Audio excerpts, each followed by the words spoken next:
السلام عليكم ورحمة الله وبركاته على أرقى متابعي قناة طاقة الأبراج. أهلا وسهلا بكم، منورين مشرفين. النهاردة حبايبي هنعمل قراءة لبرج الحمل من سلسلة جديدة بعنوان الطاقة اللحظية اللي طالعة منه دلوقتي. هنشوف الحبيب أو الشريك أو الشخص اللي في بالك، نشوف طاقته اللحظية الآن بيفكر في إيه وعايز يعمل إيه. قراءتك إن شاء الله هتكون بتاريخ 26/11/2025. أتمنى القراءة تفيد حضراتكم وتمنياتي لكم بمشاهدة ممتعة ومفيدة. وقبل ما نبتدي نصلي على أشرف الخلق سيدنا محمد صلى الله عليه وسلم. ولا يعلم الغيب إلا الله، وهذا توقعات وليس إلا. ما تنسوش حبايبي عمل لايك للفيديو والاشتراك بالقناة وتفعيل زر الجرس ليصلك كل ما هو جديد. أصحاب برج الحمل، نسمي بسم الله ونبتدي قراءتك يا برج الحمل. وهنشرح كروتنا كارت كارت ونشوف الطاقة بتاعتك بتقول إيه اليوم. الطاقة اللحظية للشخص اللي في بالك. أتمنى لكم مشاهدة ممتعة ومفيدة أصحاب برج الحمل، ونسمي بسم الله ونبتدي بأول كارت من طقطق. الكارت ده بيعرض اتنين واقفين قدام نار مشتعلة، ماسكين ايدين بعض في تواصل واضح وقوي. الضوء طالع من النار لفوق، عامل زي طاقة رايحة للسماء، وكأن الرابط بينهم روحي مش بس عاطفي. الاتنين لابسين نفس الزي تقريبا، ده رمز للتشابه والتفكير أو الترابط العميق جدا. القطط اللي وراهم دول عاملة شكل قلب، ده رمز إن العاطفة هنا مش عادية، دي عاطفة قدرية. المشهد كله ليلي، وده معناه إن القرار اللي جواه بيحصل في السر، مش بيبان للناس. الطاقة اللحظية الداخلية للشخص ده إيه؟ الطاقة اللي طالعة من الشخص ده دلوقتي قوية، أقوى من اللي بيظهر عليه قدام الناس. جواه انجذاب لشخص واحد فقط، ومش قادر يقطع الرابط مهما حاول. الكارت ده بيقول إن الشخص ده حاليا في حالة اختيار داخلي، وبيوازن بين عقل وقلب. هيحسب خطوة وهيرجع خطوة، بس الرابط اللي جواه ثابت مش بيتغير. هو دلوقتي في مرحلة بيسأل نفسه، بيقول أكمل ولا أسيب مع الحمل، أكمل ولا أسيب. لكن الكارت ده بيقول له إن قلبه هو اللي كسب، حتى لو دماغه لسه بتلف. في تواصل روحي كبير بينكم يا برج الحمل. الشخص ده بيجيله إحساسات مفاجئة، عبارة عن حنين مفاجئ وذكريات مفاجئة. هو مش بيقول ده لحد، لكنه جواه مكهرب بيك انت. هو بيظهر ان هو هادي، بس جواه نار منجذبة ليك بشكل كبير. الكارت ده دايما بيظهر لما يبقى الشخص مش قادر يهرب من العلاقة. طاقة قدر ظاهرة في ثبات الوقفة ومسكة الإيد بتاعت الشخصين دول، واضحة جدا. هو حاسس إنك مش شخص عادي، حاسس إنك علامة في حياته، أنت بقيت علامة. وفي كمان إحساس داخلي عنده إن العلاقة لسه ما خلصتش. الطاقة اللحظية هنا بتقول إن قلبه مشغول بيك يا برج الحمل، وذهنه مشغول بيك، وفي رابط بيقوى بينكم. حتى لو في صمت بينكم دلوقتي، الصمت ده مش تجاهل، ده تفكير عميق. لأن هو دلوقتي في حالة ميل ناحيتك انت، وبيفكر في خطوة او رسالة او تواصل بينكم. الكارت ده معناه ان الروح بتقوده ناحيتك رغما عن انفه، رغما عنه. واقوى جملة بتطلع من الكارت ده ان هو مش قادر يختار حد غيرك حتى لو بيحاول. ايه؟ حتى لو بيحاول مش هيعرف يختار حد غيرك. الكارت اللي بعده ده بيعرض فتاة واقفة بثبات، رافعة سيفها لفوق وكأنها بتعلن قرار واضح وصريح. السما وراها فيها لمعة وبريق، ده رمز لظهور الحقيقة بعد صمت طويل. الطيور اللي حوالين السيف بتتطاير في اتجاه واحد، ده رمز ان الطريق بقى اوضح.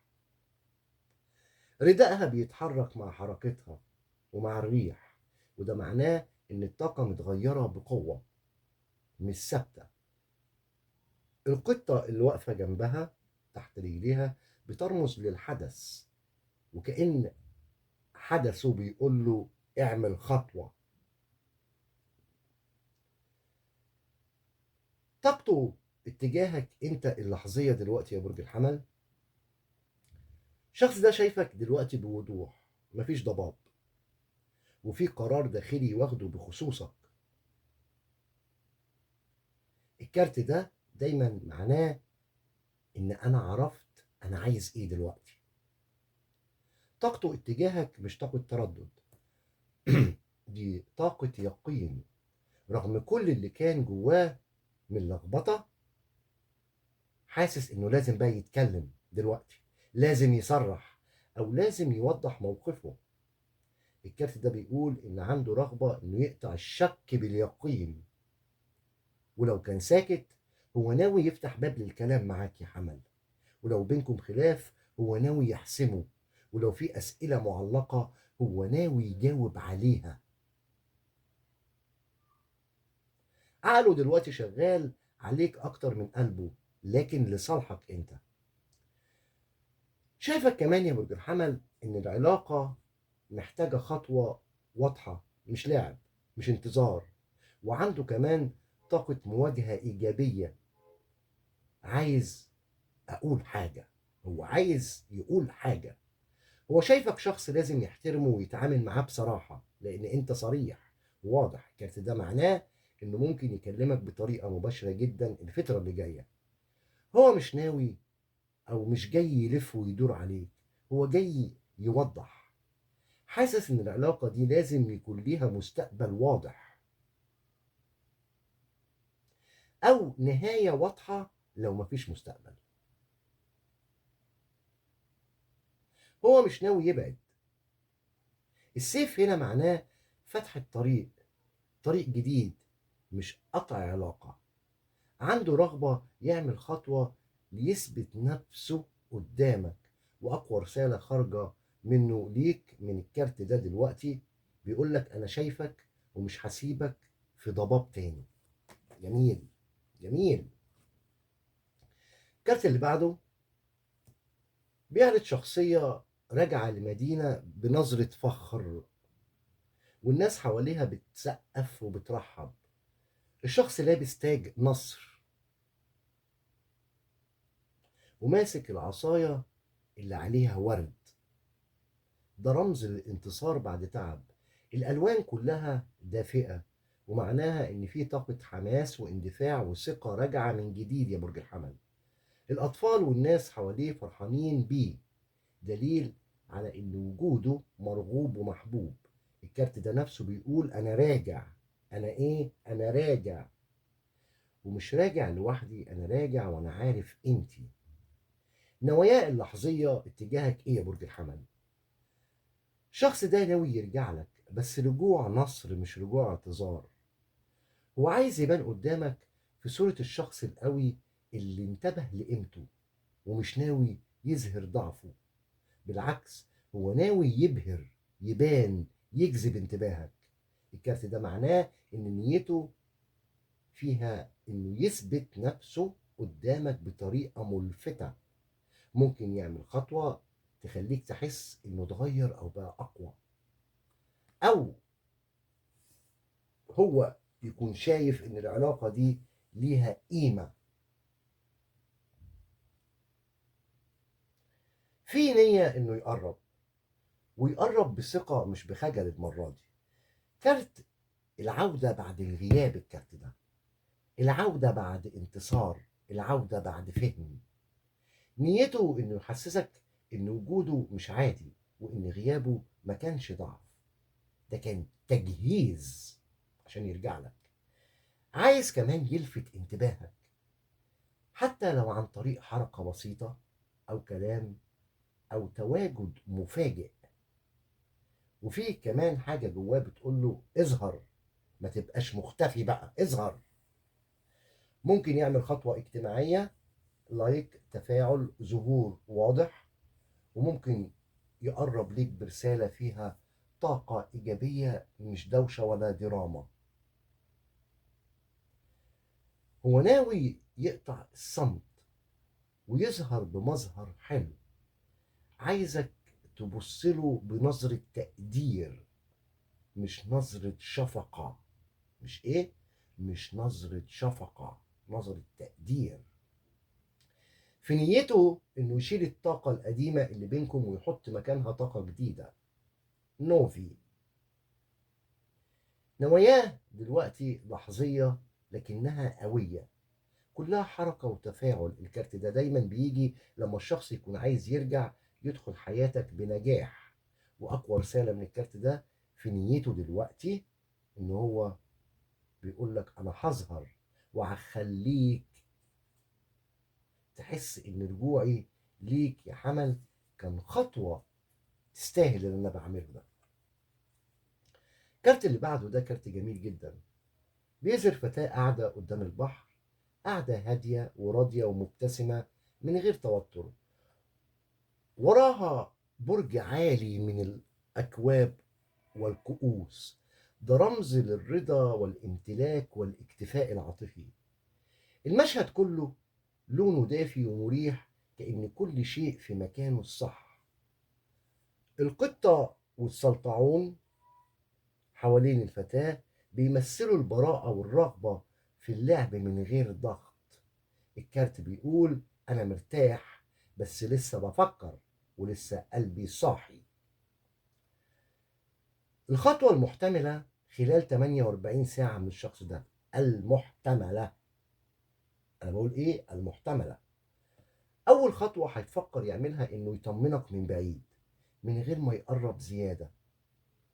هو في طاقة رضا، يعني راجع لك وهو حاسس إنه محتاج يعمل خطوة محسوبة معاك.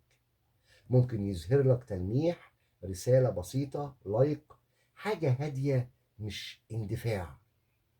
الكارت ده مش كارت حركة قوية، لكنه كارت نية واضحة إن العلاقة لسه في دماغه. وفي احتمال كبير يعمل خطوة تخليك تحس إنه لسه موجود ومدرك بيك. هو مش ناوي يهرب، بالعكس هو ناوي يحافظ على الخيط الرفيع اللي بينكم. أنا قلت إيه؟ الرفيع اللي ممكن يتقطع، عايز يحافظ عليه.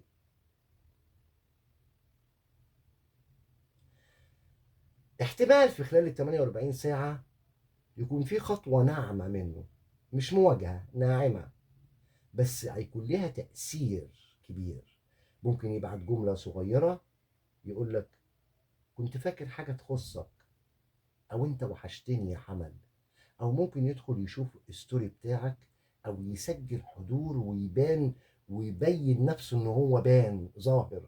الكارت ده بيقول إن في نية تواصل، لكن من غير ضغط ولا توتر، وواضحة. خطواته هتكون هدفها إنه يشوف ردة فعلك، هيشاور يشوفك هترد ولا لأ. هو حاسس إنه عايز يقرب بس مش عايز يبان محتاج. الكارت ده دايما بيجي مع خطوات فيها ثقة وهدوء وعقلانية. هيفكر قبل ما يعمل أي حركة الشخص ده، وممكن يأجل خطوة كبيرة شوية، لكن أكيد هيظهر وأكيد هيسيب علامة ليك. هو عايز يبني الجو اللي يسمح ليه انه يرجع من غير مشكلة تبوظ حاجة بينكم. لو في اتصال بينكم هيبقى لطيف جدا وهادي ومن غير شد ولا جذب. لو مفيش اتصال هتيجي إشارة بسيطة تعتبر إن دي فتح باب بينكم من أول وجديد. الخلاصة يا برج الحمل، في خطوة هادية لكنها خطوة من قلبه مش من عقله بس. آخر كارت في قراءتك يا برج الحمل، الكارت ده بيورينا شخصية ماشية بهدوء وماسكة سيوف في إيديها وبتبص وراها كأنها بتتأكد محدش واخد باله. الجو حوالين الشخص ده غامق ومليان حذر، كأن خطوة اتخذت بس لسه مش واثقة فيها. القطة وراها دي رمز للحدث، بيقول له خلي بالك وانت ماشي، المكان فاضي مفيش حد بيواجهه، بس في شعور ان في حاجة مستخبية. الكارت ده بيدي طاقة انا هقرب بس بخطوة مخفية مش علنية. الخلاصة اللحظية للشخص ده يا برج الحمل، الطاقة اللحظية ليه بتقول ان الشخص ده لسه ناوي يرجع لك بس مش عايز يبان. بيفكر يرجع لك بس مش بالطريقة المباشرة اللي انت تتوقعها منه. هو حاسس انه لازم يتحرك لكن مش عايز يخسر كبريائه او يبان ضعيف. الكارت ده دايما بيظهر لما الشخص بيراقب او بيتابع او بيجمع معلومات. يعني هو دلوقتي بيفكر فيك من بعيد وبيشوف لو قربت ردة فعلك هتبقى ايه يا حمل. وفي كمان احتمال كبير انه يبعد خطوة ويقرب خطوة، هيعمل حركة متذبذبة، بس هو خايف من المواجهة المباشرة كمان بينك وبينه. مش عايز هو دراما ولا مشاكل، ولو كلمك هيحاول يظهر انه هو عادي جدا. ممكن يتجاهل مشاعر او مشاعره في العلن لكنه في السر بيدور عليك. الكارت ده بيأكد انه شايفك مهمة لازم يخلصها، بس بيخاف انت تكشف ضعفه. هو عنده صراع داخلي انه يقرب ولا ينسحب، وعشان كده النتيجة اللحظية مش قطع معايا في الطاقة، بالعكس دي طاقة مستمرة بس في الخفاء.